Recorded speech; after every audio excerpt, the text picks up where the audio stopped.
अनंतम अनंतम शुक्राना गुरुजी। देखिए कैसे कैसे गुरुजी संगत को मिलाते हैं। अभी हम इंदिरापुरम आए थे 3-4 दिन पहले सुशीला आंटी के यहाँ, और ये बिटिया का मुझे 4-5 दिन से ना, पहले इनके आने से पहले ही ना मुझे इसका मैसेज आ रहा था। इसने कहीं सुना होगा मेरा सत्संग, तो यूट्यूब पे कहाँ सुना इसने।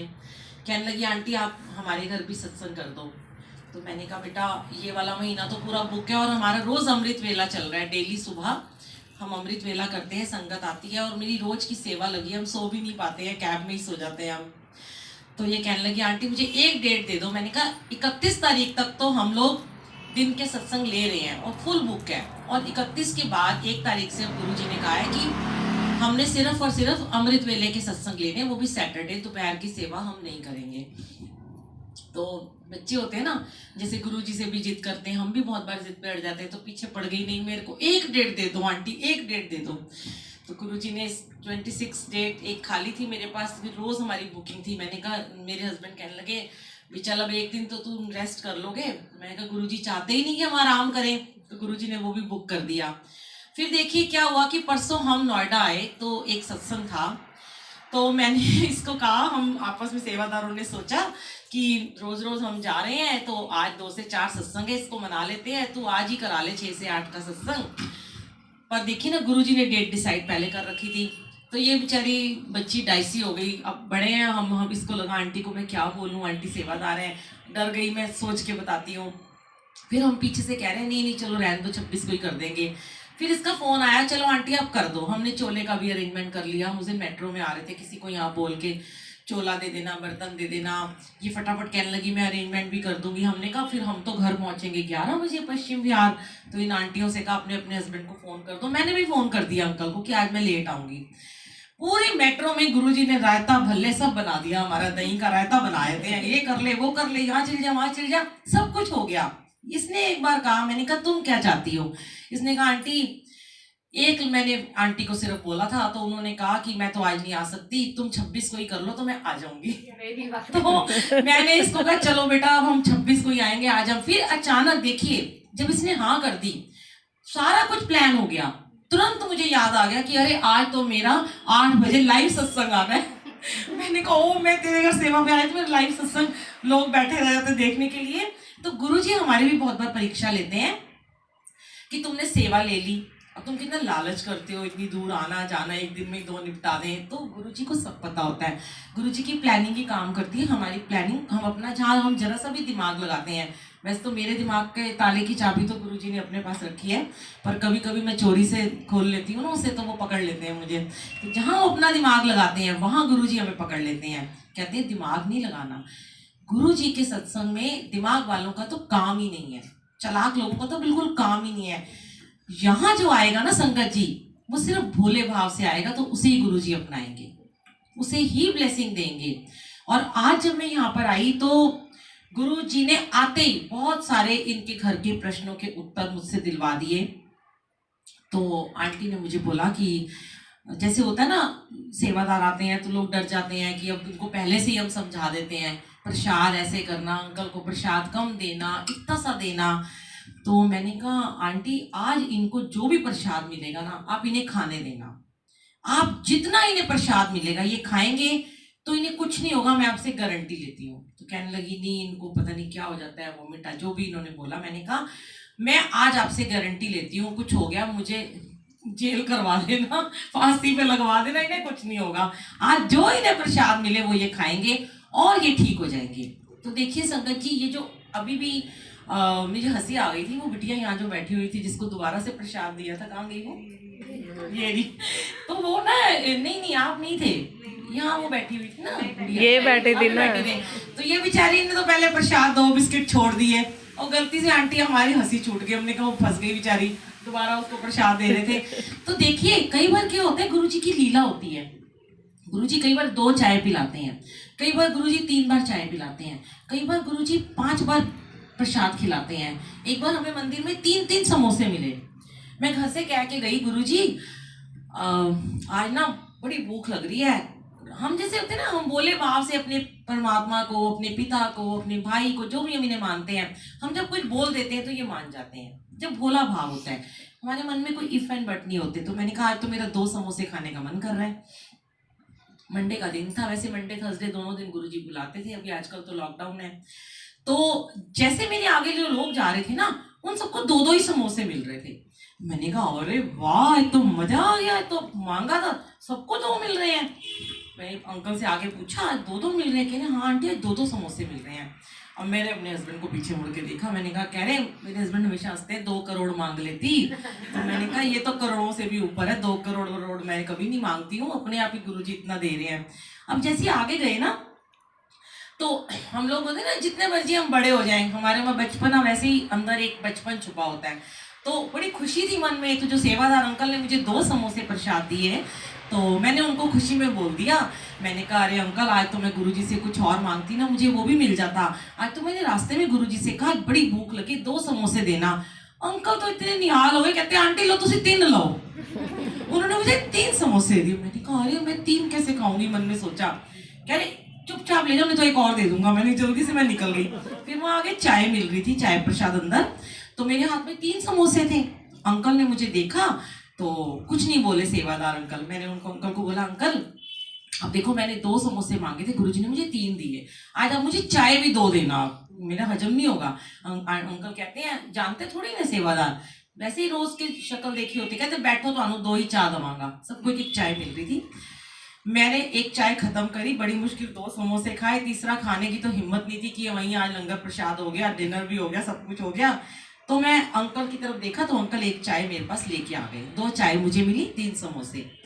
अब 1 समोसे का लास्ट का रह गया। तो मैंने बाई चांस अंकल की तरफ देखा, उन्होंने सोचा शायद ये और चाय मांग रही है, एक चाय और लेके आ गए। तो मुझे 3 चाय 3 समोसे। कौन सा मेरा कर्म कटवाना था गुरुजी ने उस दिन, ये तो वही मालिक जानते हैं। मुझे इतनी एसिडिटी थी उस दिन, मुझे इतना जलन थी, मेरे कलेजे में कुछ जलन हो रही थी, जैसे मेरे को कभी कभी अल्सर हो जाता है, तो हो जाता था, अब तो नहीं होता। और मेरे को माइग्रेन बहुत रहता था। तो अब जब हम तला हुआ ज्यादा खा लेते हैं, बीपी भी थोड़ा हाई हो जाता है, तो और माइग्रेन बढ़ जाता है। पर गुरुजी को पता था कि इसका माइग्रेन मैंने कैसे ठीक करना है। तो जैसे मेरा कहने का ये मतलब है, जैसे अभी आपने प्रसाद छोड़ा, एक बूंद भी, आखिरी बूंद भी ना आपको प्रसाद की छोड़नी नहीं है, क्योंकि वो प्रसाद यहाँ पे गुरुजी ने भोग लगाया और हमने उस भोग में जाके मिक्स कर दिया। ये मत सोचो वो समोसा है, नमक पारे है, कहाँ से आए हैं, किसने बनाए हैं। जब गुरुजी महाराज ने भोग लगा लिया, वो अमृत हो गया, वो आपकी मेडिसिन बन गई। वो मेडिसिन जिसके लिए अंकल जाने कितने डॉक्टरों के पास गए होंगे, अभी पता नहीं कितने डॉक्टर के धक्के खाए होंगे, पता नहीं कितना पैसा लग रहा होगा।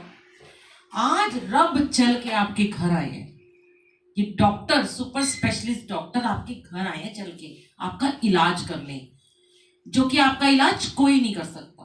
और यही लंगर प्रसाद, यही जल प्रसाद, यही चाय प्रसाद, ये जल जो आप रोज रखोगे, अमृत वेला करोगे, जब मैंने आंटी को बताया है, आप अमृत वेला कीजिए, मंत्र जाप कीजिए 1 घंटा 9 मिनट का, जल प्रसाद रखिए भर के, और नेक्स्ट डे उस जल को दीजिए इनको। मैं आपको बता नहीं सकती कितनी कृपा है। और मैं कल का आपको एक सत्संग सुनाती हूँ, सत्संग तो मेरे बहुत है यूट्यूब पे। कल क्रिसमस हमने सेलिब्रेट किया, हमारे अमृत वेला तो हो ही रहा है, कल हमने दोपहर का क्रिसमस का सत्संग रखा। पता नहीं कैसे मैसेज बहुत जगह स्प्रेड हो गया, हमने सिर्फ 30-35 संगत को बुलाना था, 125 संगत आती चली गई, पूरा हमारा घर भरा हुआ था। प्रसाद भी बार बार मंगवा रहे, जितना भी कम पड़ रहा था। तो जब सब जाने लगे ना, तो एक आंटी, बहुत सारी आंटियां जैसे यूट्यूब पे सुनती हैं तो बड़े खुश होते हैं। ये मेरे को बहुत बड़ी ब्लेसिंग है गुरुजी की, कि जब आके कोई बोल देता है अरे आंटी हम 2 साल से आपके सत्संग सुनते थे, हमने तो नींद ही नहीं आई रात को, आज आपके घर आना था, हमारा सपना पूरा हो गया। मैं सोचती हूँ गुरुजी मैं तो कुछ भी नहीं हूँ, मैं तो आपके चरणों की धूली हूँ, आपकी संगत इतना प्यार दे रही है, कुछ तो आपने ऐसा देखा होगा ना। वो लिखा है ना, भजन है बड़ा प्यारा, ऐसा क्या काम किया हमने तेरा, जो मेरा हाथ तूने थाम लिया। कुछ नहीं किया हमने, सिर्फ सेवा की इनकी, तो इन्होंने हमारा हाथ थाम लिया। तो सब आंटियां बड़ी खुश थी, फोटो वोटो खिंचवा रहे थे।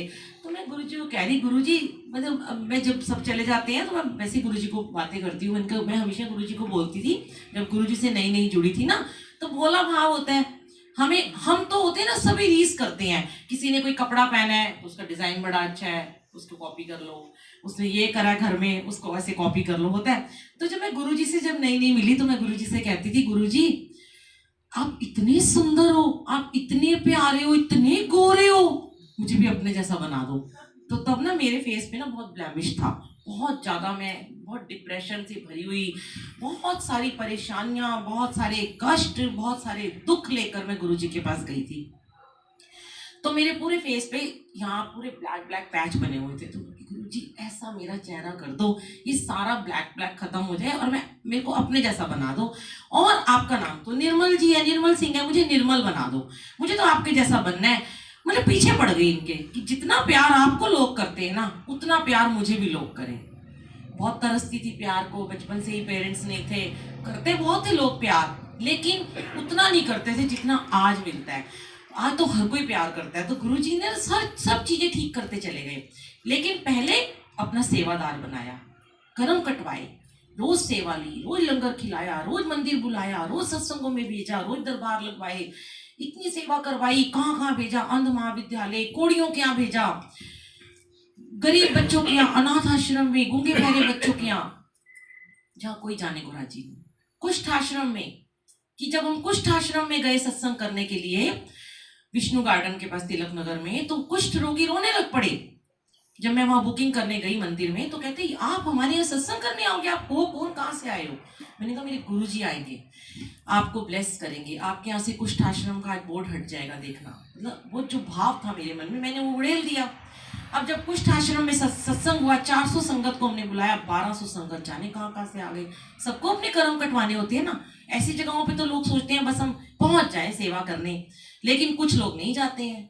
इतनी दुनिया में इतनी करोड़ों की संख्या है, लेकिन आप देखिए अगर सारी दिल्ली में मैसेज गया तो आए तो वही ना जिन्हें गुरुजी ने ब्लेस करना था और जिनके मन में कोई भेदभाव नहीं था। तो ऐसे ही वो जो कल आंटी मेरे को लास्ट में मिली, कहती हैं कि बुलबुल आंटी मैं ना 2 साल से ना आपके सत्संग सुनती हूँ। मैंने कहा सुनती, मन में सोचा सुनती होंगी। तो कहती हैं आपको याद है कि मैंने आपको एक बार 2 साल पहले जब आप नोएडा में रहते थे, मैंने आपको फोन किया था, मेरे हस्बैंड वेंटिलेटर पे थे, उनको डायलिसिस हो रहा था और मैंने आपको वीडियो कॉल की थी। संगत जी मेरे तो रोंगटे खड़े हो गए। मैंने कहा आप वही आंटी हो? और उन आंटी ने मुझे वीडियो कॉल करके बोला था कि ये मेरे हस्बैंड है, उनके सारे पाइप लगी हुई थी, उनको कैंसर था। तो उन्होंने कहा कि मेरे हस्बैंड को 3 महीने से डायलिसिस हो रही है और इनको यूरिन नहीं पास हो रहा, इनकी रोज डायलिसिस होती है, आप कुछ करो। हमने बड़ा गुरुजी का नाम सुना है। मैंने कहा देखो आंटी मैं तो कुछ नहीं करूंगी, अरदास तो आपको ही करनी है, आप अभी के अभी मंत्र जाप चलाओ और अमृत वेला स्टार्ट करो और जल रखो और इनको जल पिलाओ। आंटी कहती तो हॉस्पिटल में है। मैंने कहा हॉस्पिटल में ही रख दो, धीरे आवाज में जाप चला दो, चलते रहने दो, चलते रहने दो, वो जाप ना इनकी सारी बॉडी की बीमारी को खत्म करेगा। मंत्र जाप जैसे जैसे बढ़ता जाएगा, बीमारी धीरे धीरे आपकी कम होती जाएगी।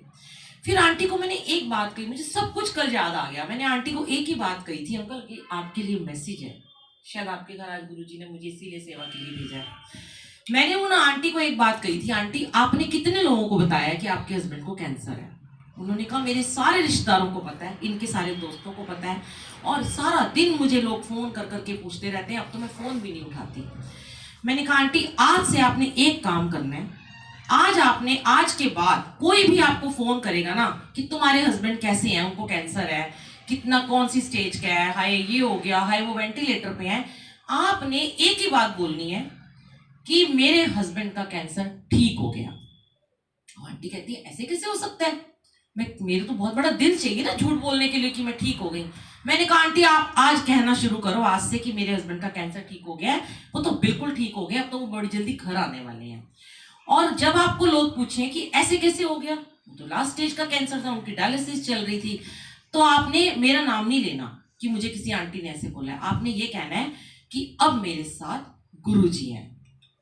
और आंटी ने, मुझे नहीं पता, मेरी सेवा वहीं तक थी उनको जोड़ने की, उसके बाद मैंने अपना फोन रख दिया। मैं कभी दोबारा लौट के फोन भी नहीं करती आपने किया कि नहीं किया, मेरा कर्म इतना है कि मुझे बताना है, वो करे ना करे वो गुरुजी जानते हैं। गुरुजी कहते हैं तेरी सेवा है, तूने बताना है, तूने सत्संग शेयर करना है, उसकी आगे की जर्नी कैसे है वो मैं डिसाइड करूंगा। तो ठीक 3-4 दिन के बाद उस आंटी का, मैं अपने दरबार में ही बैठी हुई थी, घर कमरे में गद्दी लगी हुई थी जहाँ दरबार लगा रही थी, फिर से फोन आया। कहती आंटी आप 1 मिनट के लिए ना दोबारा वीडियो कॉल पे आ जाओ। मैंने कहा आंटी मैं तो अभी गद्दी लगा रही हूँ और मैं ऐसे गाउन में बैठी हूँ। कह रही आप अपनी शक्ल मत दिखाना, अपने घर का दरबार दिखा दो, मेरे हस्बैंड ना आपसे बात करना चाहते हैं। संगत जी, जो इंसान के मुंह में पाइपें लगी हुई थी, जो बात नहीं कर रहा था, जब पहले दिन 3 दिन पहले वो हाथ जोड़ रहा था और रो रहा था, आंसू निकल रहे थे, कि इशारे कर रहा था कि इनको बोलो कि मुझे ठीक कर दें, वो अंकल रोते रोते हाथ जोड़ के कहते हैं कि बुलबुल आंटी आपके गुरुजी का शुक्राना। तो आंटी ने क्या शेयर किया कि 3 महीने से इनकी डायलिसिस हो रही थी, इनको यूरिन नहीं आ रहा था, जैसे आपने कहा मैंने वैसे मंत्र जाप चला के रखा 24-24 घंटे, और मैंने सबको ये कहा कि मेरे अंकल ठीक हो गए हैं, और आज 3 महीने के बाद उनकी डायलिसिस बंद हो गई और उनको यूरिन पास हो गया। देखिए कितनी बड़ी बात, कितनी दात दी गुरु महाराज जी ने। मैं तो भूल गई, उसके बाद तो मैंने आंटी की सेवा थी खत्म, ना नंबर सेव किया ना कुछ किया। 2 साल बाद वो आंटी कल हमारे घर आती हैं और वो कहती हैं कि मैं वही आंटी हूँ। मेरी तो खुशी का ठिकाना नहीं, गुरुजी इतनी बड़ी ब्लेसिंग लेके यहाँ भेज दिया आपने। और आंटी रोने लग पड़ी है एकदम से कि मैं वही हूँ जिसको आपने बोला था। और मेरे हस्बैंड की जो डायलिसिस रोज होती थी, अब हफ्ते में 1 या 2 होती हैं, और कैंसर जो है वो उनका धीरे धीरे ठीक हो। तो देखिए कितनी, आपको तो इतनी छोटी सी बात है ये। कभी भी अपनी ये बीमारी है ना, आज गुरुजी आए हैं या गद्दी लगी है, यहाँ चरणों में मत्था टेकना, ये संगतें आई है ना, ये संगत ना आपके लिए बहुत बड़ी ब्लेसिंग है। इन्हीं में गुरुजी बसते हैं, पता नहीं किस रूप में गुरुजी आपके घर में आ जाए हैं। यहाँ मत्था टेकना और कहना गुरुजी आज मैं आपको फुल सरेंडर करता हूँ। अंकल होना क्या है, मर ही तो जाएंगे ना, इससे बड़ा तो कुछ नहीं होगा। मुझे देखो मैं तो कभी चिंता नहीं करती, तो कहती हूँ गुरुजी आपके चरणों में सेवा करते हुए मत्था टेकूं और यहीं प्राण ले लेना। कौन देखने वाला है, पीछे किसने देखा है, सब जिम्मेवारियां सब अपने आप पूरी हो जाती हैं। मरने से क्यों डरना, पर पॉजिटिव सोचना है। ये नहीं सोचना कि मैं मर ही जाऊंगा, ये सोचो अगर मुझे कुछ हो भी जाएगा तो मेरे गुरुजी बैठे हैं। हम क्या करते हैं, हम अपना आज तो खराब करते हैं, हम आने वाला कल खराब कर लेते हैं पहले, कि हमें कल क्या होगा हमारे साथ में, भाई कल ऐसा हो जाएगा, मेरे बच्चों का क्या होगा। गुरुजी भी तो आए थे लाइफ फॉर्म में, गुरुजी ने भी तो चोला छोड़ा, तो आज गुरुजी की संगत तो गुरुजी के बिना भी जी रही है, लेकिन उनकी ब्लेसिंग है ना। ऐसे ही जब हमारी ब्लेसिंग रहती है तो हमारे परिवार वाले सब संभल जाते हैं। एक आंटी का ना 3-4 दिन पहले एक और सत्संग सुनाती हूँ मैं, थोड़ा सा टाइम ले रही हूँ आपका, गुरुजी बुलवा रहे हैं, नहीं तो हम बहुत जल्दी में होते हैं, जल्दी जल्दी घर जाना है। एक आंटी का ना मुझे 4-5 दिन पहले ना मैसेज आता है, कहती है मैसेज करके ना, नंबर भी सेव नहीं है, कहती बुलबुल आंटी आपने आज जो सत्संग डाला बड़ा अच्छा लगा, पर मेरे लिए तो आपके गुरुजी ने कुछ नहीं किया, मैं तो बहुत नाराज हूँ। मैंने कहा पता नहीं, कभी कभी हो भी जाती है संगत, भाई सारे तो गुरुजी को प्यार करते हैं, कुछ कुछ तो नाराज भी होते हैं। तो मैंने बाई चांस उसी समय में फ्री थी, मैंने आंटी को वॉइस मैसेज भेजा, आंटी क्या हो गया।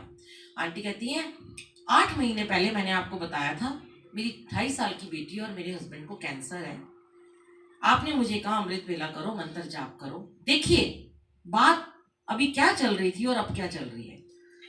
कहती हैं मेरे हस्बैंड की ठीक 3 महीने बाद डेथ हो गई थी और आपने हालचाल भी नहीं पूछा। आंटी मैंने तो आपका कभी नंबर ही सेव नहीं किया, मैं तो किसी का नहीं करती हूँ, बता दिया आपकी सेवा थी। मैंने ये भी कहा था कि गुरुजी को जो मंजूर होगा वो करेंगे। कई बार गुरुजी कष्ट नहीं देना चाहते, बॉडी में इतना कष्ट हो जाता है कैंसर पेशेंट को कि वो तिल तिल करके मरता है। तो गुरुजी देखते हैं कि जिसने मेरी इतनी भक्ति की है उसको मैं अपने चरणों में बुला लूं, क्योंकि वह इसे कष्ट नहीं दे सकता। और उसके अंकल बहुत मानते थे गुरुजी को। आंटी मुझे पीछे पड़ गई, मैसेज पे मैसेज, वॉइस मैसेज भेज रही है कि ना तुमने मेरा स्टेटस तो देखा होगा। मैंने तो स्टेटस पे भी लगाया था। मैंने कहा आंटी सच बोलूं, मैं किसी का स्टेटस ही नहीं देखती हूँ, लोग मेरा स्टेटस देखते हैं, मैं तो कभी नहीं देखती हूँ। अब मैं आपको क्या अपनी सफाई दूं। फिर मैंने कहती मुझसे बात करो, मैंने कहा अभी नहीं, अब रात हो गई है, मैं आपसे 2 दिन बाद बात करूंगी। फिर आंटी का मेट्रो में थे परसों, फोन आया। आंटी, मैंने कहा चलो उठा लेती हूँ। मैंने उनका उसे नंबर सेव किया कि ये फिर नाराज ना हो जाए। तब मैंने आंटी की बहुत अच्छी काउंसलिंग करी, उनको समझाया आधा घंटा लगा के कि क्या गुरुजी को ठीक लगा होगा। तब जाके वो थोड़ी शांत हो गई। फिर कहने लगी कि अच्छा मेरे मन में एक क्वेश्चन है कि आपने मुझे अमृत वेला करने को कहा था, तो मैंने 1 महीना करके बंद कर दिया, इसलिए तो नहीं गुरुजी ले गए मेरे हस्बैंड को। मैंने कहा गुरुजी ऐसे नहीं, वो बदले नहीं लेते हैं, वो तो आप जितने अमृत वेले करोगे आपके कर्म कटवाएंगे ना। नहीं करोगे तो नहीं कटेंगे। पर आपके हस्बैंड की डेथ इसलिए नहीं हुई कि आपने अमृत वेला नहीं किया, उनकी जिंदगी इतनी पहले से लिखी हुई थी, उनके कर्मों में इतनी जीवन था। तो हमें हर चीज ना भगवान पे, गुरु जी पे छोड़ देनी चाहिए कि वो क्या करेंगे, बस आप पॉजिटिव रहिए। आप कुछ भी खाएंगे, अगर आप भोग लगा के खाते हैं, गुरु जी को नाम लेके जय गुरु जी बोल के खाते हैं, कुछ नहीं होगा। प्रिकॉशन लीजिए, जो डॉक्टर ने बोला है, मेडिसिन जरूर खाइए, प्रिकॉशन लीजिए, सत्संग में जाएं, सत्संग में जल प्रसाद मिले वो लें, लंगर प्रसाद खा लें, लेकिन अपने मन में ये सोचें कि अगर मैं ये दवाई खा रहा हूं तो शायद गुरुजी, शायद क्या 100% गुरुजी मुझे ठीक करेंगे। जहां आपने सोचा कि हाय मैंने अब ये पूरी खा ली है, अब तो मेरा ये हो जाएगा, वो होगा ही होगा। आप एक बुक है लॉ ऑफ अट्रैक्शन, वो पढ़ेंगे ना आपको समझ में आएगा कि जो टेलीपैथी क्या होती है। लोग कहते हैं आप टेलीपैथी करते हो, आप भी कर सकते हो, ये बच्चा भी कर सकता है, छोटी सी लड़की भी कर सकती है। टेलीपैथी तो यही है ना, जब आपका फुल सरेंडर हो गया, आपने अपना कनेक्शन बना लिया अपने परमात्मा से, आपको थॉट देंगे वो। सुबह उठते ही अमृत वेला में आपके माइंड में जो आप सोच के सोओगे ना अपने प्रश्न का उत्तर, उठते ही आपको यहाँ थॉट दे देंगे। तो अगर हम अमृत वेला करते हैं ना तो हम पॉजिटिव हो जाते हैं, हमारी नेगेटिविटी खत्म होती है जो हम हर वक्त। और फिर भी अगर आप 99% पॉजिटिव हैं, आपके घर में 20 घंटे जाप भी चल रहा है, मैंने सुबह ही आंटी को बताया था, 1% आपके मन में एक नेगेटिव थॉट आ जाता है कि कहीं मेरे साथ गलत ना हो जाए, तो वो 1% नेगेटिव थॉट इतना स्ट्रांग होता है कि आपकी 99% पॉजिटिविटी को वो कैंसिल कर देता है। कोई फायदा नहीं इतना जाप करने का, कोई फायदा नहीं इतना सत्संग करने का। बस इतना है कि 100% पॉजिटिव रहो, 100% सरेंडर कर दो, बाकी महाराज पे छोड़ दो। कहते हैं ना, जहां ले चलोगे वहां मैं चलूंगा। सुना है आपने भजन? सुना है? आज सुनिएगा।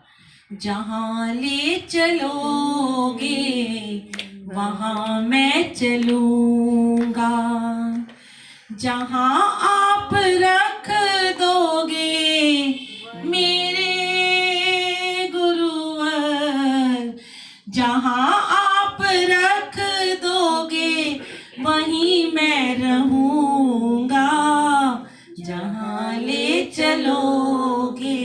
इसकी एक पैरे की बड़ी अच्छी लाइन है, अब तेरे हाथ सारी व्यवस्था, मुझे कुछ नहीं सोचना, ये व्यवस्था तूने करनी है, तूने सबको देखना है। तो अंकल आज के बाद आप मुझसे नहीं, किसी से नहीं, गुरु जी से प्रॉमिस करेंगे, कोई नेगेटिव थॉट नहीं सोचेंगे, कोई इफ एंड बट नहीं रखेंगे, मंत्र जाप सुनेंगे, मंत्र जाप रोज करेंगे, अमृत वेला उठेंगे, मंत्र जाप में बैठेंगे, अंकल आंटी जल पिएंगे। जय गुरु जी, शुक्राना गुरु जी। अभी हम लंगर प्रसाद देंगे, और जो लंगर प्रसाद की सारी एक एक आपके पास हरी मिर्च आए, अदरक आए, इलायची आए, वो सब आपको खानी है। पहले की तरह मत करिएगा। अभी एक अंकल ने दूसरी बार चाय ली और चाय फेंक दी, नहीं फेंकी, थोड़ी सी वो गिर गई, गलत।